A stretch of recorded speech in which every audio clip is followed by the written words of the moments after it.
Bismillahirrahmanirrahim. Recite Durud Sharif one time. Well, my name is Sarashan Ahmed and today we will cover exercise 1.4. अब आज की exercise में हम 1.4 को cover करेंगे। अब 1.4 में आपके पास क्या है, जैसे हमने कल के लेक्चर में क्या किया था, कल के लेक्चर में जो लास्ट वीडियो आपने देखी होगी उसमें हमने ये देखा था कि पहले तो हमने अपने माइंड को सही किया था, ठीक है। तो सेम आज भी वही करेंगे, प्रैक्टिस करें छोटी सी कि आपने अपनी स्टेटमेंट को चेंज करना है कि मैथ्स इज डिफिकल्ट से आप आ जाए मैथ्स इज डिफरेंट और मैथ्स इज इजी, ठीक है। आपकी स्टेटमेंट ये होनी चाहिए मैथ्स में माइंड में कि मैथ्स बहुत आसान है। अब देखें उसी तरीके से अगर हम अब ये क्वेश्चंस को करेंगे, अब देखिएगा विद इन अ व्हाइल आपको कितनी अच्छी तरह से समझ आ जाएगा। अच्छा जी, तो सबसे पहले क्वेश्चन नंबर 1.4 का पहला क्वेश्चन है सिंप्लीफाई द फॉलोइंग और सिंप्लीफाई। अब ये बहुत ही आसान क्वेश्चन है, इसमें बस आपने क्या चीज याद रखनी है, क्वेश्चन देखिए 3 पावर 5 अपॉन 3 स्क्वायर, सॉल्यूशन लिखा, क्वेश्चन को रिपीट किया आपने। अब हमारे पास ना मैथ्स में एक रूल होता है, वो क्या रूल होता है मैथ्स में, रूल हमारे पास ये होता है अगर बेसिस सेम होती है और अगर डिवाइड हो रहा हो तो पावर को हम माइनस करते हैं। अच्छा, व्हाट इज बेस, बेस क्या होती है, ये कल के लेक्चर में हमने पढ़ा था कि बेस वो होती है जिसके ऊपर पावर होती है।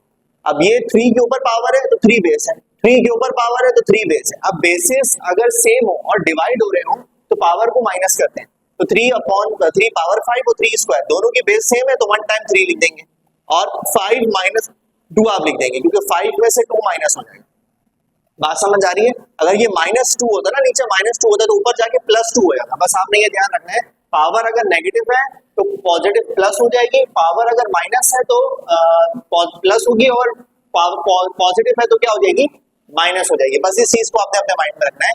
जैसे दोनों पॉजिटिव थे तो 5 -2 कर दिया, 5 - 2 कितने होते हैं, 3 पावर 3, मैंने उसके सामने लिखा है।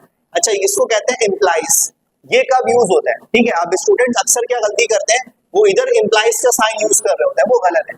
इम्प्लाइज का साइन तब यूज होता है जब एक लाइन में आपको 2 स्टेप्स करने होते हैं। जैसे इस लाइन में मुझे ये स्टेप इसके सामने करना है तो मैं अब इज इक्वल टू का साइन नहीं डालूंगा, यहाँ पे मैं यहाँ पे इम्प्लाइज का साइन डालूंगा, जो कि यूज होता है इम्प्लाइज। इस तरह से इम्प्लाइज का साइन आप यूज करते हैं, ये तब यूज करते हैं जब एक लाइन में 2 स्टेप करने होते हैं। ताकि मैंने यहाँ पे थोड़ी सी प्रैक्टिस आपको करवाई है क्योंकि वो अभी जो आपके एग्जाम्स जो है वो शीट्स चेंज हुई है, आपको पता है जैसे OMR में आपका ई शीट्स और बबल शीट में आप आपके एग्जाम होंगे तो उसमें आपके पास स्पेस लिमिटेड होता है। तो ये मैं प्रैक्टिस इसलिए भी करवा रहा हूँ कि अगर खुदा ना खास्ता कोई स्टेप आप भूल जाए फ्यूचर में और आपको लगे तो मैं यहाँ पे ऐड करना था तो फिर क्या होगा, आप इम्प्लाइज का साइन लगा के अब वो स्टेप कर सकते हैं। ताकि मैंने देखें तभी मैंने थोड़े से क्वेश्चन इस तरह से किए हैं ताकि आपको अंदाजा हो कि आप ऐसे कर सकते हैं, ठीक है। कोई मिस हो जाए स्टेप तो घबराने की बात नहीं है, आप इस तरह से इम्प्लाइज का साइन लगा के कर सकते हैं, ठीक है। 3 क्यूब कितने होते हैं, 27, 3 को 3 टाइम्स मल्टीप्लाई करना है आपने, ठीक है। अब इसी तरह से क्वेश्चन नंबर ये आपके पास 27 जो है ये आंसर आ जाए। Now question number 2 power 4 5 power 3, ये पॉइंट है, पॉइंट का मतलब होता है मल्टीप्लाई, ठीक है। आप पॉइंट भी लगा सकते हैं, आप मल्टीप्लाई का साइन भी यूज कर सकते हैं, आप दोनों के दरमियान ब्रैकेट भी लगा सकते हैं, कोई फर्क नहीं पड़ता, ठीक है। 2 पावर 4 5 पावर क्यूब, अब 2 power 4 5 power cube upon 10 square. अच्छा, उसके बाद देखिए मैंने इम्प्लाइज का साइन यूज किया, 2 power 4 5 power cube as it is लिख दिया। अब देखिए ये मैंने ऐसे क्यों किया, देखिए 2 का एलसीएम आप लेंगे ना तो 2 का एलसीएम 2 1 2 ही आता है, एलसीएम नहीं आएगा। अब जब 5 का एलसीएम लेंगे तो 5 का एलसीएम भी 5 1 is 5 ही आ जाएगा, वो भी कुछ नहीं आ रहा। लेकिन जब आप 10 का एलसीएम लेंगे तो 10 का एलसीएम आपके पास आ जाएगा 2 5 is 10 एंड 5 1 is 5, मतलब 10 के एलसीएम में हमारे पास फैक्टर्स आ रहे हैं, ठीक है, 2 फैक्टर्स आ रहे हैं। तो मैंने क्या किया, 2 पावर 4 ऐसे लिख दिया, 5 पावर क्यूब भी ऐसे लिख दिया, 10 स्क्वायर तो 10 की जगह पे उसके फैक्टर लिख दिया मैंने, कौन से 2 5, तो 2 मल्टीप्लाई बाय 2 5 इज क्या बनेगा 10 बन जाएगा। और उसके बाद क्या कर दिया मैंने, होल स्क्वायर लगा दिया। उसके बाद मैंने क्या किया, ये वाले स्टेप के बाद ये स्टेप किया मैंने, ठीक है। तो उसके बाद 2 पावर 4 5 पावर क्यूब सेम लिख दिया। अब ये 2 मल्टीप्लाई 5 स्क्वायर जो है, इस स्क्वायर का मतलब है कि ये 2 का भी स्क्वायर है 5 का भी स्क्वायर है, तो 2 को भी अलग से दे दें 5 को भी अलग से दे दें, ठीक है। अच्छा जी, उसके बाद आपने क्या करना है, वही ऊपर वाला जो किया था, बेसिस सेम होंगे, पावर को माइनस करेंगे। अब देखिए 2 power 4 2 power square basis same है, 5 power cube 5 square basis same है, तो दोनों की सेम है, तो एक दफा 2 लिख दिया मैंने और 4 माइनस 2 कर दिया यहाँ पे, फिर एक दफा 5 लिख दिया मैंने और 3 माइनस 2 कर दिया। यहाँ तक बात समझ आ गई होगी, उम्मीद है बहुत आसान है, ठीक है। अच्छा 2 माइनस 3 नहीं कर सकते, जो ऊपर नंबर पहले लिखा हुआ है पहले वही नंबर आपने लिखना है। उसके बाद 4 माइनस 2 कितने होते हैं 2, और 3 माइनस 2 कितने होते हैं 1, तो 2 का स्क्वायर क्या होता है 4, 5 की पावर 1 क्या होता है 5 ही होता है, तो दोनों को आप पॉइंट हटा के मल्टीप्लाई भी लगा सकते हैं, तो 4 5 इज 20, तो आपके पास जो आंसर आ रहा है वो 20 आ गया, ठीक है। ये आपके पास इसका आंसर हो जाएगा। देखिए इधर भी इंप्लाइज का साइन है, इधर भी इंप्लाइज आएगा और यहाँ पे भी इंप्लाइज आएगा, इसको मैं सही से कर देता हूँ, ठीक है, दोनों जगह पे इंप्लाइज आएगा, ठीक है। एक लाइन का जितने भी स्टेप्स करेंगे इंप्लाइज का साइन यूज करके आप आगे कर सकते हैं। Now the last question, question 3, a plus b whole square multiply point means multiply c plus d whole cube upon a plus b power 1, जब कोई भी पावर नहीं होती तो 1 होती है, ये भी आपने माइंड में रखना है, और c plus d whole square. Solution लिखा, क्वेश्चन को रिपीट किया, सेम है ये, अब दोनों की बेसिस सेम है, तो ऊपर है 2 नीचे है 1, तो 2 माइनस 1, ऊपर है 3 नीचे है 2, 3 माइनस 2, 2 माइनस 1 1 1 तो लिखते नहीं है, और 3 माइनस 2 1 1 तो लिखते नहीं है, तो ये आंसर। अब मैंने बुक के पीछे आंसर चेक नहीं किया, अगर ये दोनों मल्टीप्लाई हो रहे हैं तो मल्टीप्लाई कर देंगे, नहीं कर रहे तो यहाँ तक भी बहुत है, क्योंकि ये एमसीक्यूज टाइप क्वेश्चंस हैं, एक नंबर का एमसीक्यूज आता है इससे, तो ये आप इसी तरह से कर सकते हैं। तो यहाँ तक तो उम्मीद है आपको ये क्वेश्चन समझ आ गए होंगे, तो अब इसके नेक्स्ट पार्ट को सॉल्व करते हैं। नाउ क्वेश्चन नंबर 4, अब क्वेश्चन नंबर 4 को सॉल्व करेंगे। क्वेश्चन नंबर 4 में भी वही कॉन्सेप्ट है, जो कॉन्सेप्ट हमने क्वेश्चन नंबर 1 में किए थे, सेम कॉन्सेप्ट जो है वो आपको क्वेश्चन नंबर 2 में करने को मिलेंगे। क्वेश्चन नंबर 1 में हमने क्या किया, क्वेश्चन नंबर 1 में हमने ये देखा कि जब डिवाइड में बेसिस सेम थी तो पावर को हम माइनस कर रहे थे, अब यहाँ पे मल्टीप्लाई है, ज्यादा फर्क नहीं है। अब मल्टीप्लाई क्या कह रहे हैं, simplify using law of exponent, मतलब एक्सपोनेंट के जो लॉज हैं वो कौन से हैं मैं अभी आपको यहीं पर ही समझा दूंगा, उनके जरिए से जो है अब आपने इसको क्वेश्चन को सॉल्व करना है। अब क्या कह रहे हैं, सॉल्यूशन लिखेंगे, क्वेश्चन को रीराइट करेंगे। अब देखिए दोनों बेसिस मल्टीप्लाई हो रहे हैं तो पावर ऐड होगी, डिवाइड में पावर माइनस होती है, मल्टीप्लाई में पावर ऐड होती है, तो वन टाइम आप लिख देंगे 1/3, अब 4 + 5 लिख देंगे, 4 और 5 को हम ऐड कर देंगे, 4 + 5 कितने होते हैं 9, ठीक है, ये आपके पास आंसर होगा। लेकिन अब देखिए ये आते हैं एमसीक्यूज में, ठीक है, एमसीक्यूज में आते हैं, तो एमसीक्यूज में जो इसका आंसर गिवन होगा आप उस हिसाब से इसको मार्क करेंगे। हो सकता है एमसीक्यूज में ये आंसर हो, ठीक है, और दूसरा कौन सा आंसर हो सकता है, आप जैसे 1 के ऊपर भी 9 पावर दे दें, 3 के ऊपर भी 9 पावर दे दें, ठीक है, और 1 को भी 9 टाइम्स मल्टीप्लाई कर लें, वो 1/9 होगा, 3 को 9 टाइम्स मल्टीप्लाई करें, जो आंसर आएगा वो आंसर भी हो सकता है, ठीक है। तो मुझे उम्मीद है आपको मेरी बात समझ आ रही होगी, मैंने अभी बुक से आंसर मैच नहीं किए, ठीक है, तो लेकिन बस क्या है कि ये सिर्फ एक एमसीक्यू पॉइंट ऑफ व्यू से इंपॉर्टेंट क्वेश्चन है, तो इस लिहाज से हम इसको समझ रहे हैं, ठीक है, और इतना आंसर भी अगर आप लिखते हैं तो वो बिल्कुल सही होगा, गलत नहीं होगा। क्वेश्चन नंबर 2, अब 3/4 पावर 5, 3/4 स्क्वायर सेम वही है, बेसिस है में पावर ऐड हो जाएंगे, 5 + 2 कितने होते हैं 7, आप चाहे तो 3 को पावर 7 अलग अपॉन 4 पावर 7 अलग करके भी लिख सकते हैं। इसका मतलब ये है ये जो 7 है ना, ये 3 के साथ भी है 4 के साथ भी, दोनों के साथ है, ठीक है। Now question 3 same, -4/5 multiply -4/5, basis same है तो पावर क्या होंगे 8। अब यहाँ स्टूडेंट्स कंफ्यूज होते हैं, वो समझते हैं यहाँ माइनस है ना तो हम पावर को भी माइनस करेंगे, नहीं, पावर हमेशा मल्टीप्लाई में ऐड ही होते हैं। तो आपने क्या करना है 3 + 5, 3 + 5 कितने होते हैं 8, बस एक चीज का आपने याद रखना है, अभी जो 8 है ना ये माइनस का भी है और 4/5 का भी 8 है, तो 8 जो है जो पावर है 8 होल स्क्वायर होल पावर 8 जो है ये माइनस को भी मिलेगी और 4/5 को भी मिलेगी। अब देखिए जब 8 हम माइनस को देंगे तो जब भी पावर इवन होती है आपके पास, इवन नंबर कौन से होते हैं जो 2 के टेबल में, मतलब जो मल्टीपल्स ऑफ 2 इस तरह भी आप याद रख सकते हैं, और इवन नंबर होते हैं 2 4 6 8 10 12 14 एंड सो ऑन, जो 2 के टेबल में आते हैं वो सारे इवन नंबर होते हैं, ठीक है। जब भी पावर आपके पास इवन होती है तो जो भी माइनस होता है वो पॉजिटिव में चेंज होता है, प्लस माइनस में चेंज नहीं होता, लेकिन जो भी नेगेटिव साइन होता है वो पॉजिटिव हो जाता है, कब, जब पावर आपके पास क्या होती है इवन होती है, ठीक है। तो ये अब माइनस को जब 8 मिलेगी तो वो पॉजिटिव हो जाएगा, तो 4/5 एज इट इज आप लिखेंगे, ठीक है। ओके, नंबर 4 क्वेश्चन भी बहुत आसान है। अब -3 × 5 स्क्वायर होल पावर 3, अब ये जो होल पावर 3 है ये इस 3 को भी मिलेगा, इस 5 स्क्वायर को भी मिलेगा, तो जब ये 3 को मिला तो बन गया -3/3, ऐसे ही है।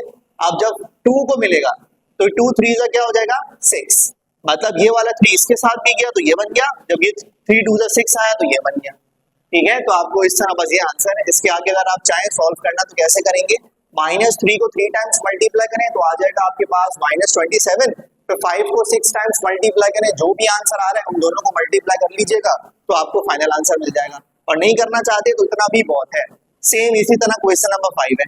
अब क्वेश्चन नंबर 5 में जगह कम है तो मैंने क्वेश्चन रिपीट नहीं किया, तो ये भी सेम होगा। ये वाला 3 जो ब्रैकेट के बाहर है, इस वाले 3 को भी मिलेगा तो बनेगा 3 क्यूब। और इसी तरह ये वाले जो पावर क्यूब है, ये 4 स्क्वायर को मिलेगी तो यहाँ पे मिल जाएगा 2 टाइम्स 3 कितने होते हैं 6। अच्छा, ऐसे पावर मल्टीप्लाई होती है, ठीक है। और जब ऐसे सेम लिखा हो तो प्लस होती है, बेसिस सेम होंगी तो प्लस होगी, वैसे पावर को आप मल्टीप्लाई कर देंगे। 2 3 क्या होता है 6। अब देखें ये पावर इवन है तो ये माइनस को भी जब मिलेगी तो ये पॉजिटिव हो जाएगा। तो बस आपने इस चीजों का ध्यान रखना है। अब इसी तरह से क्वेश्चन नंबर 6, क्वेश्चन नंबर 6 भी वही है, सारी बेसिस सेम है तो लेकिन माइनस है तो उसका मतलब ये नहीं है हम माइनस कर देंगे, हम ऐड ही करेंगे। तो ये हो गया 2 + 3 + 5 10 होंगे। अब वही वाली बात है, माइनस ये जो 10 है ये माइनस का भी है, तो माइनस को मिलेगा तो ये पॉजिटिव हो जाएगा, तो C/D होल पावर 10 हो जाएगा। अब इसी तरह ये क्वेश्चन है, अब इसका सॉल्यूशन लिखेंगे, क्वेश्चन को रिपीट करेंगे आप, तो उसके बाद क्या होगा। अब आप देखें इसमें बेसिस सेम है, बेसिस कौन सी सेम है, ये m की पावर 1 है, m की पावर 5 है, तो ये हो गया 5 + 1, n की पावर 2 है, n की पावर 3, तो 2 + 3 बेसिस सेम है, t की पावर 4, t की पावर 7, 4 + 7, तो आपने ऐड करना है 6 हो गया, ये हो गया 5, ये हो गया 11। अच्छा, अगर आपको ये स्टेप समझ आ जाए ना तो फिर लाजमी नहीं है ये जो बीच वाला सेकंड नंबर पे जो मैंने स्टेप किया आप करें, आप डायरेक्ट क्वेश्चन रिपीट करने के बाद डायरेक्ट ये स्टेप भी कर सकते हैं अगर आपकी कॉन्सेप्ट क्लियर हो गए, ठीक है। सेम इसी तरह ये क्वेश्चन है, इसमें बेसिस सेम आ रही है x4 और x², तो x6 हो गया जैसे इसको मैंने डायरेक्ट किया, y6 और y³ कितने होते हैं प्लस करना है, 6 + 3 9, z² एक ही है तो बस एक z² आ जाएगा। अब इसी तरह क्वेश्चन नंबर 9 भी वही है, अब इसमें भी बेसिस सेम थी, मैंने बस ऐड किया, आप देख लीजिएगा लास्ट क्वेश्चन। अब क्वेश्चन नंबर 10 में क्या कह रहे हैं, अब देखिए सबकी बेसिस सेम है तो आपने वही किया, एक दफा लिखा -L/m और 4 + 5 + 3 ऐड करते हैं, तो 4 + 5 9, 9 + 3 12।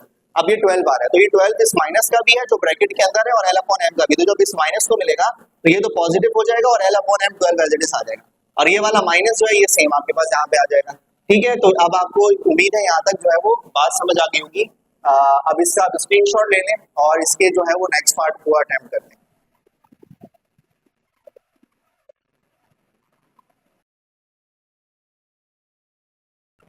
Now the last question of this exercise, इस एक्सरसाइज का आखिरी सवाल है क्वेश्चन 3, सिंपलीफाई, ठीक है। ये भी वही है, using law of exponent, same उसी तरह से होगा। अब इसमें भी सेम आपने क्या करना है कि आपने क्वेश्चन सोल्यूशन लेकर रिपीट किया, क्वेश्चन पावर मल्टीप्लाई करें, 2 × 3 कितने होते हैं 6, ठीक है, 2 3 = 6, तो 5 पावर 6, दो आंसर आ सकते हैं। 5 को 6 टाइम्स मल्टीप्लाई करते हैं, वो आंसर भी सही है, ये आंसर भी सही है। क्वेश्चन 2 सॉल्यूशन लेकर क्वेश्चन को रीराइट किया आपने। अब सिंपल आप क्या कर सकते हैं, पहले 3 को 5 से मल्टीप्लाई कर दें, 3 5 = 15, उसके बाद यहाँ ये भी आंसर सही है, लेकिन आगे आप मजीद करना चाहें तो क्या करें, x की पावर भी 15 हो जाएगी, y की पावर भी क्या हो जाएगी 15 हो जाएगी, दोनों आंसर सही है तो ये आंसर आ जाएगा। नाउ क्वेश्चन 3, अब आपने क्या किया, पहले तो 2 को 5 से मल्टीप्लाई किया, 2 5 = 10 और करली ब्रैकेट को आपने ओपन कर दिया। अब ये 10 माइनस का भी है, 10 4 का भी है, तो 10 को जब मैं माइनस को दूंगा तो आपको पता है पावर इवन है, माइनस होगा तो वो पॉजिटिव में चेंज हो जाएगा, प्लस हो जाएगा, और प्लस लिखते नहीं है हम, ठीक है। ये अंडरस्टूड होता है कि जहां कोई साइन मौजूद नहीं है वहां प्लस का साइन है, और 4 पावर 10 हो जाएगी, ये आंसर भी सही है। और मजीद अब आप क्या कर सकते हैं, 4 को 10 टाइम्स मल्टीप्लाई करते हैं, वो आंसर भी सही है, ठीक है। अच्छा, अब -3 पावर 3 -4 स्क्वायर, अब ये वाला जो ब्रैकेट के बाहर कर रही ब्रैकेट के बाद जो पावर 3 है, ये इस वाले 3 की भी है और इस स्क्वायर का भी है, तो 3 को 3 से मल्टीप्लाई किया 9 हो गया, 2 को 3 से मल्टीप्लाई किया तो क्या हो गया 6। अब -3 पावर 9 है क्योंकि ऑड है तो माइनस का साइन चेंज नहीं होगा, लेकिन ये पावर इवन है, जब ये माइनस को मिलेगी तो पॉजिटिव हो जाएगा, तो 4 पावर 6 ये आंसर आ जाएगा। नेक्स्ट क्वेश्चन 5, अब क्वेश्चन 5 में क्या कह रहे हैं, b² / 5 होल पावर 3, तो 3 स्क्वायर को मिलेगा तो 2 3 = 6 और 5 को भी मिलेगा तो 5 पावर 3, ये आंसर भी सही। और मजीद अगर आप करें तो क्या करेंगे, 6 आ जाएगा, ठीक है, और 5 को 3 टाइम्स मल्टीप्लाई करेंगे तो 125 आ जाएगा, तो b6/125 वो आंसर भी सही होगा। Now the next question, question 6 solution लिखा, क्वेश्चन रिपीट किया आपने, सेम वही है, 2 को 3 से मल्टीप्लाई करें, 2 × 3 6 और करली ब्रैकेट वगैरह रिमूव हो जाएंगे। अब वही 6 माइनस को मिलेगा, 6 इवन नंबर है तो ये साइन चेंज हो जाएगा, पॉजिटिव हो जाएगा, ये आंसर आ गया। अब इसी तरह से क्वेश्चन नंबर 7, क्वेश्चन नंबर 7 में सिंपल मैंने मल्टीप्लाई किया, 3 2 = 6, 6 4 = 24, तो सारे ब्रैकेट हट जाएंगे, z की वैल्यू 24 आ जाएगी।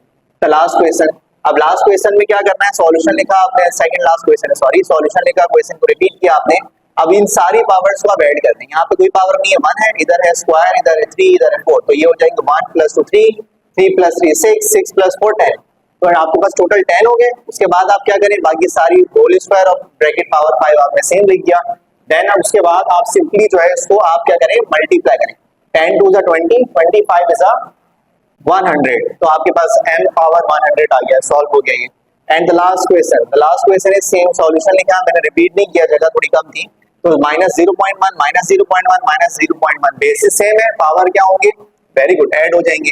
तो आपके पास होगा 2 + 3 5, 5 + 4 9, तो पावर 9 हो गई, और माइनस और सारी चीजें जैसा 9 2 कितने होते हैं 18, तो ये स्क्वायर ब्रैकेट आप रिमूव कर देंगे, तो ये माइनस और -0.1 whole power 18, 18 is the even number, तो ये माइनस को जब 18 मिलेगा तो ये पॉजिटिव हो जाएगा, और 0.1 पावर 18 आपने सेम लिख दिया।